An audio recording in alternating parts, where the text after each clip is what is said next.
మీకు మీ కాంగ్రెస్ పార్టీ ప్రయోజనాలు తప్పితే తెలంగాణ ప్రయోజనాలు మీకు పట్టవు.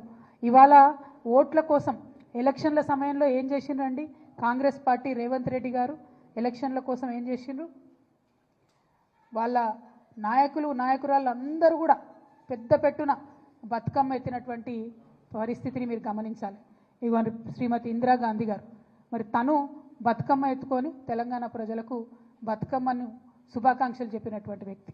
తర్వాత శ్రీమతి సోనియా గాంధీ గారు ఆవిడ బతుకమ్మ ఎత్తుకొని ఆమె తెలంగాణ ప్రజలందరూ కూడా బతుకమ్మ శుభాకాంక్షలు చెప్పారు.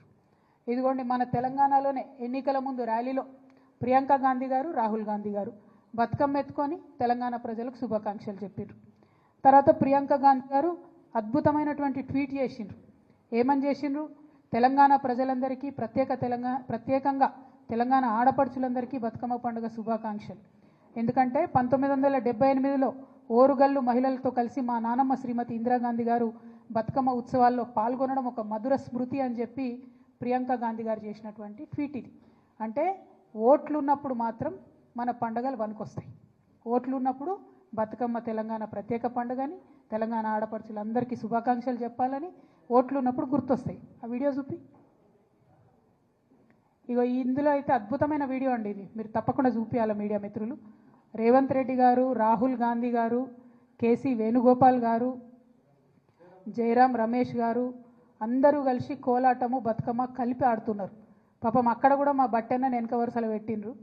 సామాజిక తెలంగాణలో బట్టెన్నను వెనక వరుసలు పెట్టి వీళ్ళ అగ్రనాయకులందరూ కలిసి బతుకమ్మ ఆడిండ్రు. బతుకమ్మ ఆడి ఓట్లు ఉన్నాయి కాబట్టి ఎన్ని ఆటలన్నా ఆడతారు అన్నట్టు.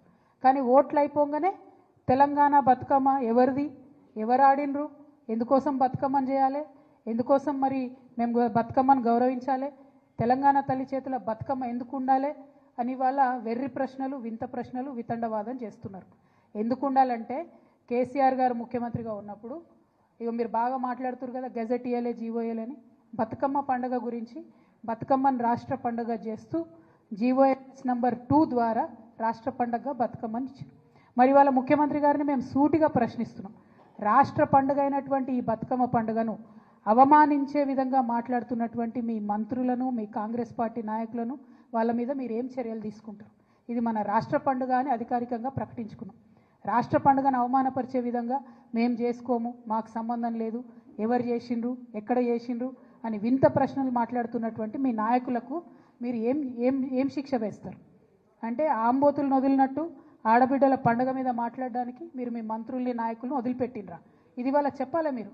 ఎందుకంటే ఎటు పడితే మాట్లాడడం, ఆడపిల్లలే కదా మమ్మల్ని అడగరులే అని మీకేమన్నా ఎందుకింత అభిజాత్యం నాకు అర్థం కాదు.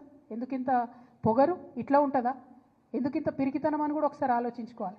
ఎందుకంటే బతుకమ్మ మీరు తెలంగాణ తల్లి రూపం మార్చేది ప్రజల ఆమోదం ఉన్నట్టయితే అసలు జీవోతోనే అవసరం ఏముంది? ఇంకో రకంగా పెడితే కేసులు పెడతామని బెదిరించేటట్టు గెజెట్ ఇవ్వాల్సిన అవసరం ఏముంది? ఇంత పిరికితనం ఏంది? ముఖ్యమంత్రి గారు ఇవాళ ప్రతి జిల్లాలో ఒక చిన్న పోస్ట్ సోషల్ మీడియాలో పెడితే వాళ్ళ మీద కేసులు పెడుతున్నారు. వాళ్ళ మంత్రులు ఫోన్ చేసి బెదిరిస్తున్నారు, వాళ్ళ నాయకులు ఫోన్ చేసి బెదిరిస్తున్నారు. ఓన్లీ బీఆర్ఎస్ కార్యకర్తలనే కాదు, సామాజిక మాధ్యమాల్లో ఒక ప్రెస్ మిత్రుడు పోస్ట్ పెట్టినా కూడా ఫోన్ చేసి బెదిరించేటటువంటి పరిస్థితి వచ్చింది. మీకు తెలియదానే మీరు చూడలేదా ఎన్ని తిట్లు తిట్టిరు కేసీఆర్ గారిని? పెట్టినరా కేసీఆర్ గారు కేసులు? ఒకసారి ఆలోచన చేసుకోవాలి. ఇవాళ యూట్యూబ్లు నడుపుతున్న మిత్రులు కావచ్చు, ఇవాళ మీడియాలో యాక్టివ్గా ఉన్న మిత్రులు కావచ్చు, సోషల్ మీడియా మిత్రులు కావచ్చు, మరి ఇంత పిరికితనం ఈ గౌరవ ముఖ్యమంత్రి గారికి ఎందుకుంటుంది అన్నది ఒక్కసారి మనందరం కూడా ఆలోచించుకోవాలి. కానీ పిరికి ముఖ్యమంత్రి గారికి మేము చెప్తా ఉన్నాం, మీరు ఎన్ని జీవోలు ఇచ్చినా, ఎన్ని కేసులు పెట్టినా ఊరూరా ఊరేగించి మరీ మా ఉద్యమ తల్లిని నిలుపుకుంటాం. డెఫినెట్గా వందల వేల సంఖ్యలో తెలంగాణ తల్లి విగ్రహాలను ఆవిష్కరణ చేస్తాం. తెలంగాణ జాగృతి ఆధ్వర్యంలో చేస్తాం, బీఆర్ఎస్ ఆధ్వర్యంలో చేసుకుంటాం. తెలంగాణ వాదులం, తెలంగాణ ప్రేమికులం అందరం కూడా కలిసి ఊరూరా నిలబెట్టుకుంటాం విగ్రహాలు. మీరు మారిస్తే మా గుండెలలో ఉన్న తెలంగాణ తల్లి బొమ్మ చెరిగిపోదు. మీకు ప్రజలు అవకాశం ఇచ్చారు, వీలైతే 10 మంచి పనులు చేయండి. కానీ ఇట్లాంటివన్నీ చేసి తెలంగాణ ప్రజలను, తెలంగాణ వాదుల్ని బాధ పెట్టొద్దని కోరుతా ఉన్నాం. ఈ చర్చ అంతా కూడా వాస్తవానికి మీరు అభివృద్ధి చేయలేకపోతూ ఉన్నారు కాబట్టి ఒక డైవర్షన్ కోసం మీరు వాడుకుంటున్నారని చెప్పి మేము బలంగా నమ్ముతూ ఉన్నాం.